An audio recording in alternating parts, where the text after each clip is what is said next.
Hello, children. This is Grandma Carla, and I am here again with Hannah, my granddaughter, and she's going to read us chapter 3 of Ramona and Her Mother. Do we have someone else who wants Ramona to sit? And Her Father. Oh, excuse me, Ramona and Her Father.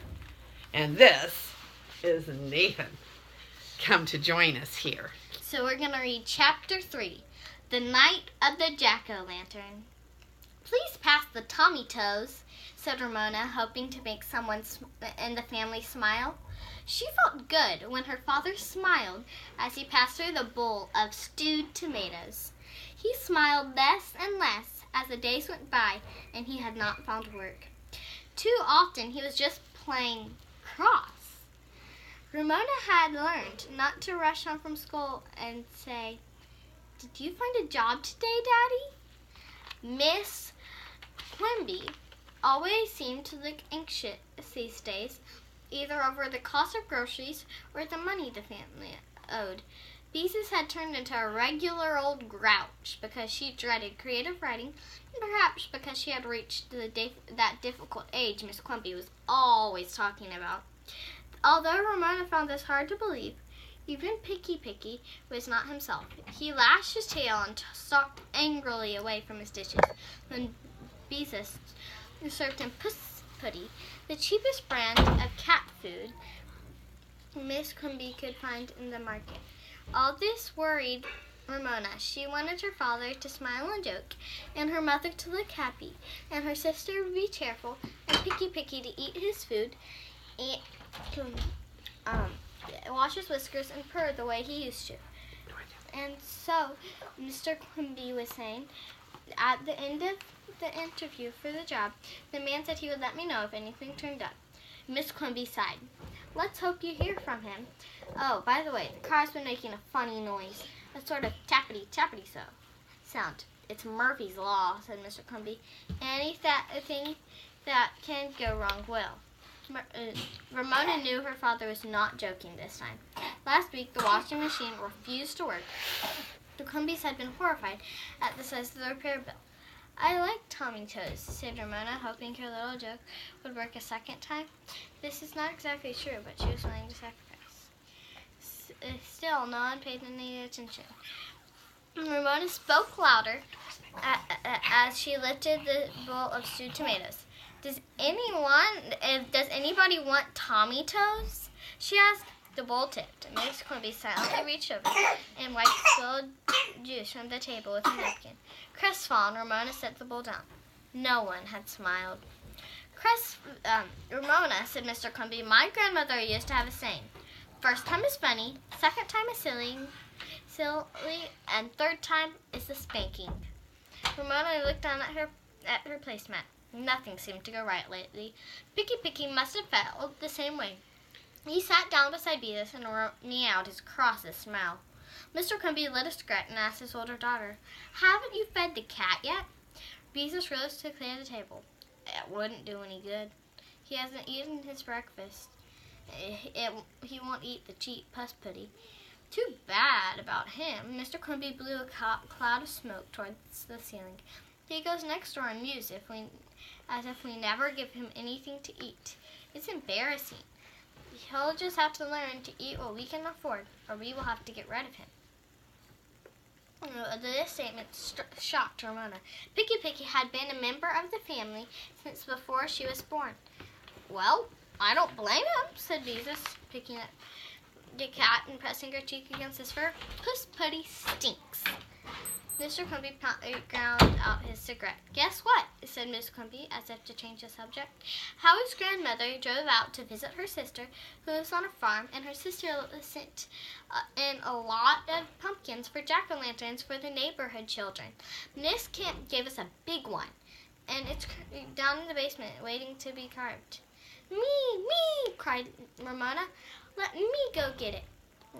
Let's give it a real scary face," said Beezus, no longer difficult. "I'll have to sharpen my knife," said Mr. Quimby. "Run along and bring it, Ramona," said Miss Quimby with a real smile. Relief flooded through Ramona. Her family had returned to normal. She snapped on the basement light, thumped on the stairs, and there in the shadow of the furnace pipes which reached out like ghostly arms, was a big round pumpkin. Ramona grasped its scratchy stem, found the pumpkin too big to lift that way, bent over, hugged it with both arms, and raised it from the cement floor. The pumpkin was heavier than she had expected, and she must not let it drop and smash all over the concrete floor. Need some help, Ramona? Miss Quimby called down the stairs. I can do it. Ramona felt for each step with her feet and emerged victorious into the kitchen. Wow, that is a big one. Mr. Quimby was sharpening his knife on a whetstone while Ramona and her mother hurried through the dishes. A pumpkin that size would cost a lot at the market, Miss Quimby remarked. A couple of dollars at least. Let's give it eyebrows like last year, said Ramona. And ears, said Beezus. And lots of teeth, added Ramona. There would be no jack-o'-lantern with one tooth and 3 triangles for eyes and a nose, and in the Quimby's front window on Halloween. Mr. Quimby was the best pumpkin carver on Click-a-Tat Street. Everybody knew that. Let's see now. Mr. Quimby studied the pumpkin, turning it to find the best side for the face. I think the nose should go about here. With a pencil, he sketched a nose-shaped nose, not a triangle, while his daughters leaned on their elbows to watch. Shall we have it a smile or a frown? He asked. Smile, said Ramona, who had had enough frowning. Frown, said Beezus. The mouth turned up on one side and down on the other. The eyes were sketched in eyebrows. Very expressive, said Mr. Quimby. Something between a leer and a sneer. He cut a circle around the top of the pumpkin and lifted it off for a lid. Without being asked, Ramona found a big spoon for scooping out the seeds. Picky came into the kitchen to see if something besides Puss Pity had been placed in the dish. When he found it had not, he paused, sniffed the unfamiliar pumpkin smell, and with his tail twitching angrily, stalked out of the kitchen. Ramona was glad Beezus did not notice. If we don't let the candle burn in the jack-o'-lantern, we can have pumpkin pie, said Miss Quimby. I can freeze some of the pumpkin for Thanksgiving. Mr. Quimby began to listen as he carved with skill and care. First a mouthful of teeth, with each one neat and square, thin eyes and jagged, ferocious eyebrows. He was working on 2 ears shaped like question marks when Miss Quimby said, "Bedtime, Ramona." I'm going to stay up until Daddy finishes, Ramona informed her family. No ifs, ands, or buts. Run along and take your bath, said Miss Quimby, and you can watch a while longer. Because her family was happy once more, Ramona did not protest. She returned quickly, however, still damp under her pajamas, to see what her father had thought of next. Here, that's what he thought of. Something he could carve because the pumpkin was so big. He cut a few C-shaped curls around the hole in the bottom of the pumpkin before he reached inside and hollowed out a candle holder in the bottom. There, he said, and went his jackknife under the kitchen faucet. It faucet, a work of art. Miss Quimby found a candlestick, inserted it into the pumpkin, lit it, and set the lid in place. Ramona switched off the light. The jack-o'-lantern veered and sneered in the flickering flame. Oh, Daddy! Ramona threw her arms around her father. It's the wickedest jack-o'-lantern in the world. Mr. Quimby kissed the top of Ramona's head. Thank you. I take that as a compliment. Now run along to bed. Ramona could tell by the sound of her father's voice that he was smiling. She ran off to her room without thinking up excuses to stay up just 5 more minutes, adding a postscript to her prayers, thanking God for the big pumpkin and asking him to find her father a job, and fell asleep at once, not bothering to tuck her panda in beside her for comfort. In the middle of the night, Ramona found herself suddenly awake without knowing she was awake. Had she heard a noise? Yes, she had. Tense, she listened hard. There was again a sort of thumping, scuffling noise, not very loud, but just the same. Silence. Then she heard it again. Inside the house. In the kitchen. Something was in the kitchen, and it was moving. Ramona's mouth was so dry she could barely whisper, "Daddy!" No answer. More thumping. Someone bumped against the wall. Something was coming to get them. Ramona thought about the leering, snaring face on the kitchen table. All the ghost stories she had ever heard, all the ghostly pictures she had ever imagined, she had ever seen, flew through her mind. Could the jack-o'-lantern have come to life? Of course not. It was only a pumpkin, but still. A bodiless, leering head was too horrifying to think about. Ramona sat up in bed and shrieked, "Daddy!" A light came on in her parents' room and beat thumped on the floor. Ramona tussled her father and rumpled pajamas was still hooted in Ramona's doorway, followed by her mother, tugging a robe on over her short nightgown. "What is it, baby?" said Mr. Quimby. Both Ramona's parents called her baby when they were worried about her, and tonight Ramona was so relieved she did not mind. "Was it a bad dream?" asked Miss Quimby. "There's something in the kitchen." Ramona's voice quavered. Beatrice, only half awake, joined the family. "What's happening?" she asked. "What's going on?" "There's something in the kitchen," said Ramona, feeling braver. "Something moving." "Shh, shh," commanded Mr. Quimby. Tense the family and listened to silence. "You just had a bad dream." Miss Quimby came into the room, kissed Ramona, and said, "Tuck her in." Ramona pushed her blanket away. "It was not a bad dream," she insisted. "I did too hear something spooky." "All we have to do is look," said Mr. Quimby, reasonably. And bravely, Ramona thought. Nobody would get her into that kitchen. Ramona waited, scarcely breathing, fearing for her father's safety as he walked on into the hall and flipped on the kitchen light. No shout, no yell came from that part of the house. Instead, her father laughed, and Ramona felt brave enough to follow the rest of the family to see what was funny.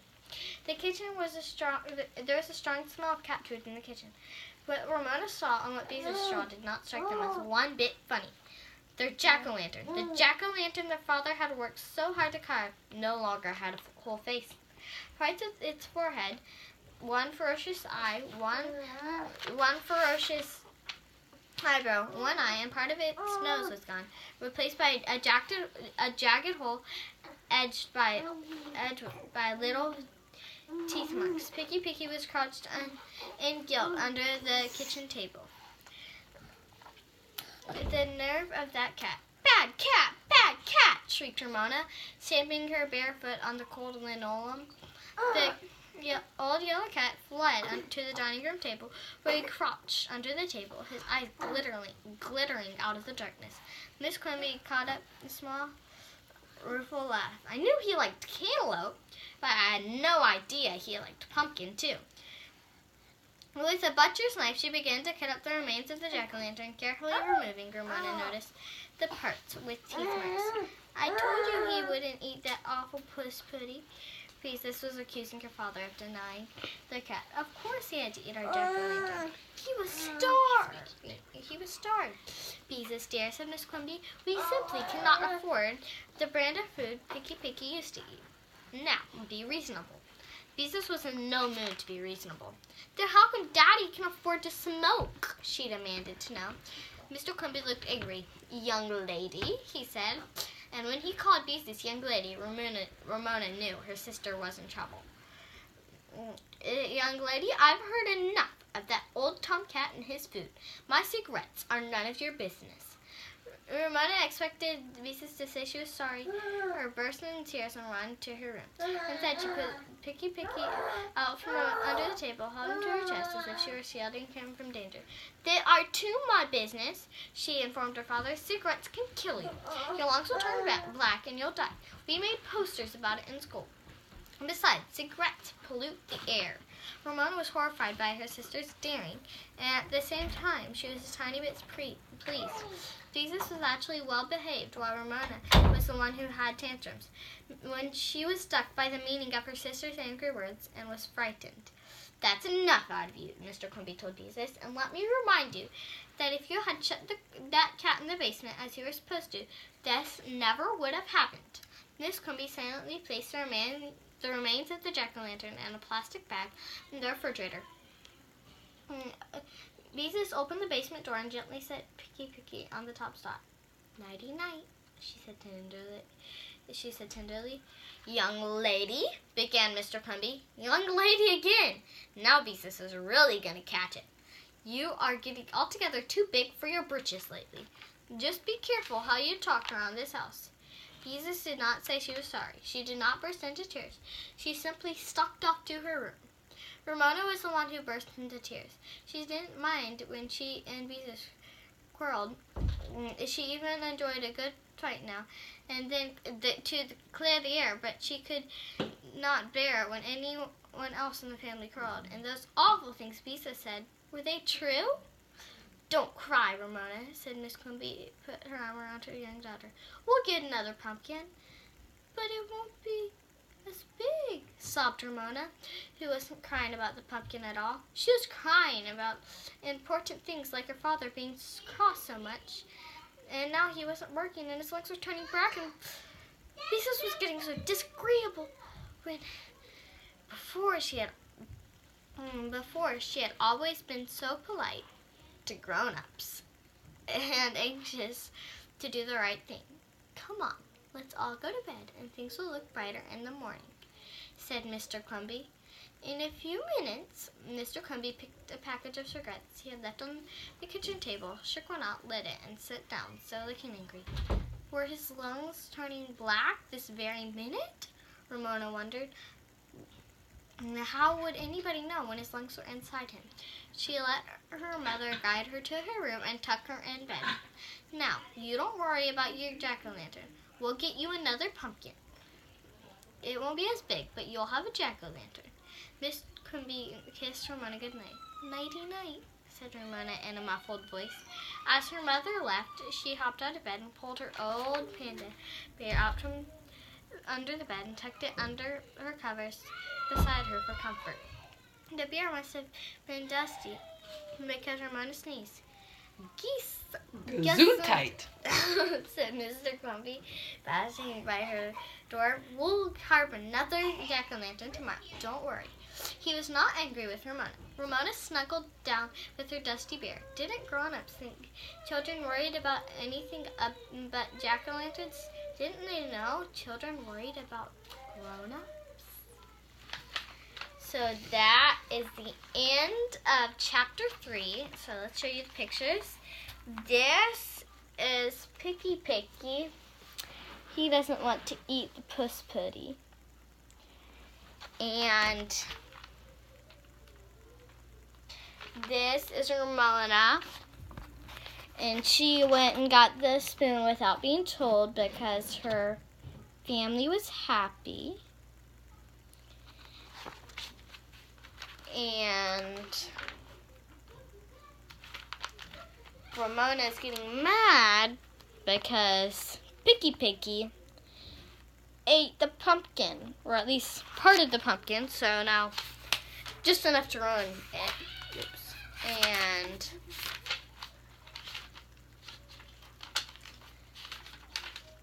then, wait.